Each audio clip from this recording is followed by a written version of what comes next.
2024 IPL এর কথা নিশ্চয়ই আপনাদের খেয়াল আছে। চেন্নাই সুপার কিংস এর জার্সিতে মাঠে নেমেছিলেন মুস্তাফিজুর রহমান এবং চেন্নাই সুপার কিংসে কিন্তু সেবার খেলেছিলেন মাতিসা পাথিরানাও। মুস্তাফিজ 9টা ম্যাচ খেলেছিলেন, নিয়েছিলেন 14 উইকেট। এরপর এনওসি জটিলতার কারণে তাকে দেশে ফিরে আসতে হয়েছিল। আর পাথিরানা তিনি 6 ম্যাচ খেলে উইকেট নিয়েছিলেন 13টা। অর্থাৎ সেই আসরে মুস্তাফিজ এবং পাথিরানা দুজনে কিন্তু সফল ছিলেন এবং দুজনকে দারুণভাবে ব্যবহার করেছিলেন মহেন্দ্র সিং ধোনি। সেবার যতদূর আমার মনে পড়ে যে মুস্তাফিজকে দিয়ে পাওয়ার প্লেতে একটা ওভার করানো হতো, এরপর মাঝের ওভারগুলোতে মুস্তাফিজ এসে আরো একটা ওভার করতেন এবং ডেথ ওভারে গিয়ে তিনি বাকি দুটো ওভার করতেন। আর পাথিরানাকে ধোনি কিন্তু ব্যবহার করতেন 10 বা 11 ওভার পরে, তারপরে গিয়ে তাকে দিয়ে টানা 4টা ওভার করানো হতো এবং সেই ম্যাচগুলোতে কিন্তু চেন্নাই সুপার কিংস সাফল্য পেয়েছিল।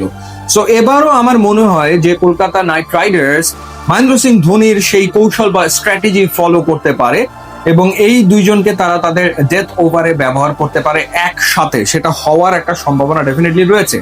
কেকেআর সুনির্দিষ্টভাবে টার্গেট করেছিল এই দুজন ক্রিকেটারকে এবং আপনি যদি অপশন দেখেন তাহলেই বোঝা যাবে পাথিরানাকে নেওয়ার ব্যাপারে তারা ডিটারমাইন্ড ছিল। সেই কারণে 18 কোটি পর্যন্ত দাম উঠে গেছে পাথিরানার এবং মুস্তাফিজকেও তারা নিয়েছে।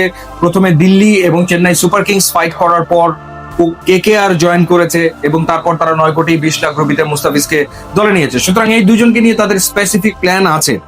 হ্যাঁ, হয়তো কোনো কোনো ম্যাচে দেখা যাবে যে মুস্তাফিজ একাদশে থাকবে, পাথিরানা বাইরে থাকবে, আবার কোনো ম্যাচে হয়তো বা পাথিরানা খেলবে, মুস্তাফিজকে বাইরে থাকতে হতে পারে। বাট এমনটা হওয়ার সম্ভাবনা রয়েছে যেমনটা চেন্নাই করেছিল 2024 আইপিএল এ মহেন্দ্র সিং ধোনির ডেফিনেটলি পরিকল্পনায়, যে একই সাথে পাথিরানা এবং মুস্তাফিজকে ব্যবহার করা এবং ডেথ ওভারের 4টা ওভার এই দুজনকে দিয়ে করানো, সেটা হতে পারে।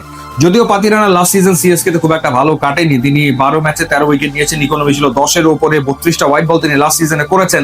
বাট দেন এগেইন আমার মনে হয় যে তাকে নিয়ে কেকেআর এর একটা প্ল্যান তো আছেই। এছাড়া তাদের যে বোলিং লাইন আপ সেইখানে সুনীল নারিন তো রয়েছেনই, সাথে বারুণ চক্রবর্তী রয়েছেন, দুজন একেবারে টপ ক্লাস স্পিনার তো রয়েছেন। ক্যামেরন গ্রিনকে তারা রেকর্ড পারিশ্রমিকে দলভুক্ত করেছে। এছাড়া হর্ষিত রানা রয়েছেন, অর্থাৎ হর্ষিত রানা, পাথিরানা, মুস্তাফিজ 3জন ফাস্ট বোলার, ক্যামেরন গ্রিন 4, এর সাথে সুনীল নারিন এবং বারুণ চক্রবর্তী, এই হচ্ছে 6 হতে পারে। এরপরেও তো বিভিন্ন ম্যাচে বিভিন্ন কম্বিনেশনে তারা আসলে খেলবে এবং সেই অপশনগুলো তাদের ডেফিনেটলি রয়েছে। সেখানে তাদের রয়েছে ভাইভা আরোরা, এরপর রয়েছে আকাশদীপ, এরপর রয়েছে উমরান মালিক রয়েছেন, এরপর সোলাঙ্কি এবং কার্তিক ত্যাগী রয়েছেন। বাট যে প্রথমে যে 6 জনের কথা বললাম, এই 6 জনই আসলে কলকাতা নাইট রাইডার্স এর এই আসরের মূল বোলার হতে চলেছে। এছাড়া ব্যাটিং এর ক্ষেত্রে তো ডেফিনেটলি তাদের ভালো কিছু পিক রয়েছেই। তারা ফিন অ্যালেনকে নিয়েছে, পরবর্তীতে রাচিন রবীন্দ্রকে নিয়েছে, টিম শেফার্ডকে তারা নিয়েছে।